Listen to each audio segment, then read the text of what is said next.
Chapter 3, Storage and Retrieval. If you keep things tidily ordered, you are just too lazy to go searching.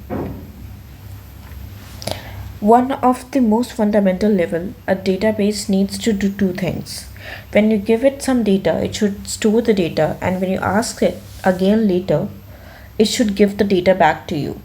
In chapter 2, we discuss data models, query language, that is, the format in which you, the application developer, give the give the database your data, and the mechanism by which you can ask for it again later.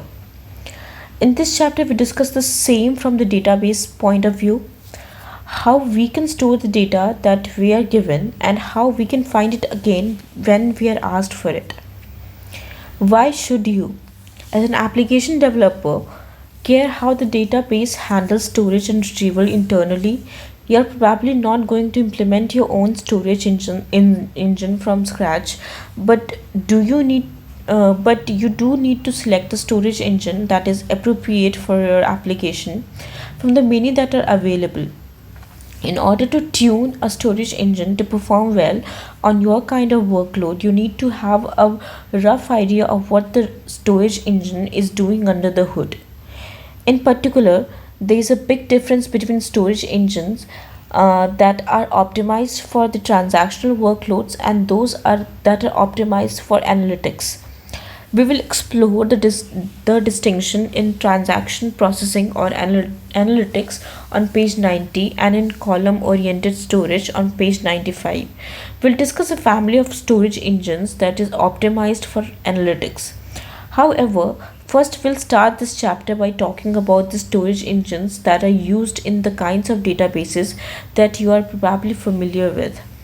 Traditional relational databases and also most so-called NoSQL databases. We will examine two families of storage engines: log structured storage engines and page oriented storage engines such as B trees.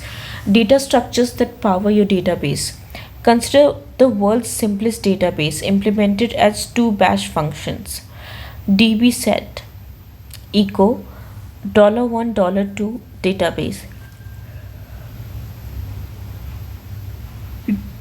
db get grep $1 database sed -e $1 tail and -n1. These two functions implement a key value store. You can call db set key value, which will store key and value in database. The key and value can be almost anything you like. For example, the value could be JSON document. You can then call db get key, which look up the most recent value associated with that particular key and returns it. And it works. db set 1 2 3 4 5 6 name London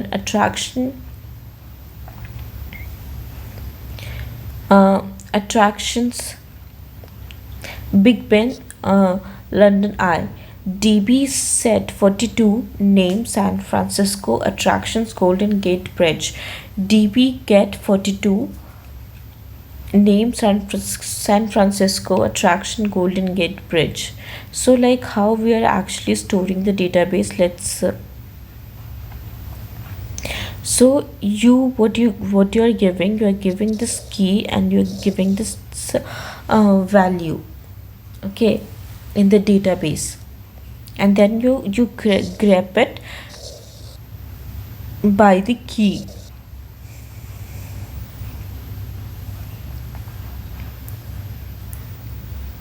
The underlying storage format is very simple: a text file where each line contains a key value pair separated by a comma, roughly like a CSV file, ignoring escaping issues. Every call to db set appends to the end of the file, so if you update a key several times, the old version of the value are not overwritten.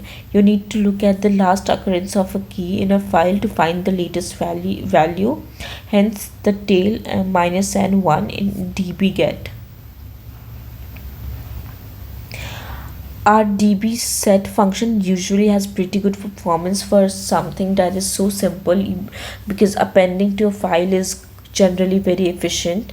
Similarly to what DB set does, many databases internally use a log, which is append only data file. Real databases have more issues to deal with, such as concurrency control, reclaiming disk space so that logs doesn't grow forever, and handling errors and partially written records. But the basic principle is the same. Logs are incredibly useful, and we will encounter them several times in the rest of this book. The word log is often used to refer application logs, where an application outputs text that describes what's happening. In this book, log is used in the more general sense, an append only sequence of records. It doesn't have to be human readable. It might be binary and intended only for other programs to read. On the other hand, the dbget function has terrible performance. If you have a large number of records in your database, every time you want to look up a key, dbget has to scan the entire database file from beginning to end, looking for occurrences of the key. In algorithmic terms, the cost of lookup is O of n. If you double the number of records n in your database, a lookup takes twice as long. That's not good. In order to efficiently find the value of a particular key in the database, we need a different data structure, an index. In this chapter, we will look at a large range of indexing structures and see how they compare. The general idea behind them is to keep some additional metadata on the side, which acts as a signpost and helps you to locate the data you want. If you want to search the same data in several different ways, you may need several different indexes on different parts of the data. An index is an additional structure that is derived from the primary data. Many databases allow you to add and remove indexes, and it doesn't affect the contents of the database. It only affects the performance of the queries. Maintaining additional structures incurs overhead, especially on writes. For writes, it's hard to beat the performance of simply appending to file, because that's the simplest possible write operation. Any kind of index usually slows down writes, because index also needs to be updated every time data is written. There's an important trade-off in storage systems. Well chosen indexes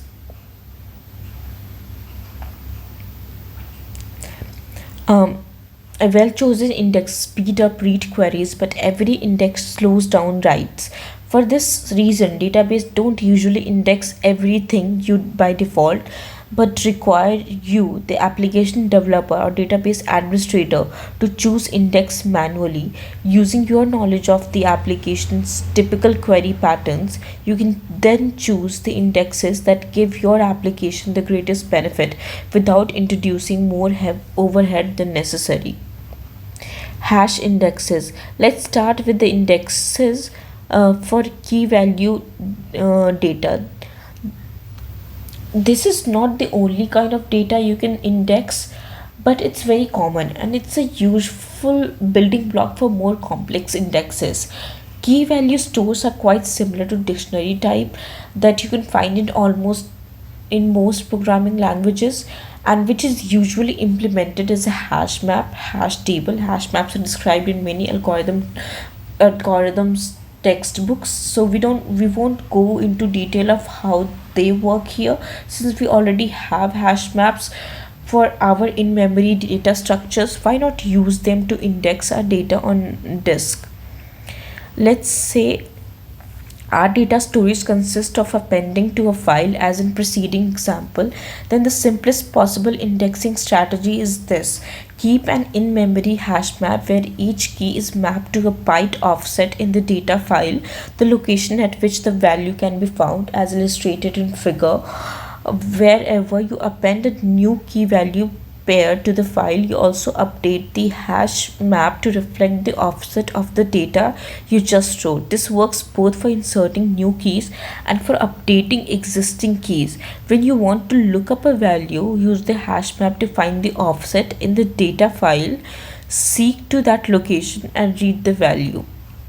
So what it's saying that then Let's say our data storage consists of appending to a file, as in preceding example, then the simplest possible indexing strategy is this: keeping an in-memory hash map where every key is mapped to a byte offset in the data file, the location at which the value can be found. Whenever you append a new key value pair to the file, you also update the hash map to reflect the offset of the data you just wrote. This works both for inserting new keys and for updating existing keys. When you want to look up a value, use the hash map to find the offset in the data file, seek to that location and read the value. So this is simple. In memory hash map, log structure filed on disk, each box is 1 byte. This may sound simplistic, but it is a viable approach. In fact, this is essentially what Bitcask, the default storage engine in React, does. Bitcask offer high performance read and write subject to requirement that all the keys fit in the available RAM. Since the hash map is kept completely in memory, the value can use more space than there in is available memory, since they can be loaded from disk. just one disk just one disk seek. If that part of the data file is already in the file system cache, a read doesn't require any disk IO at all.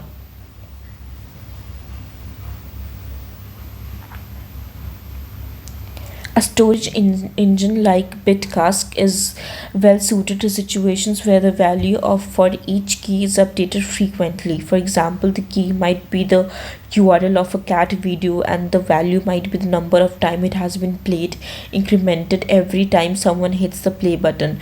In this kind of workload, there are a lot of writes, but there are not too many distinct keys. You have a large number of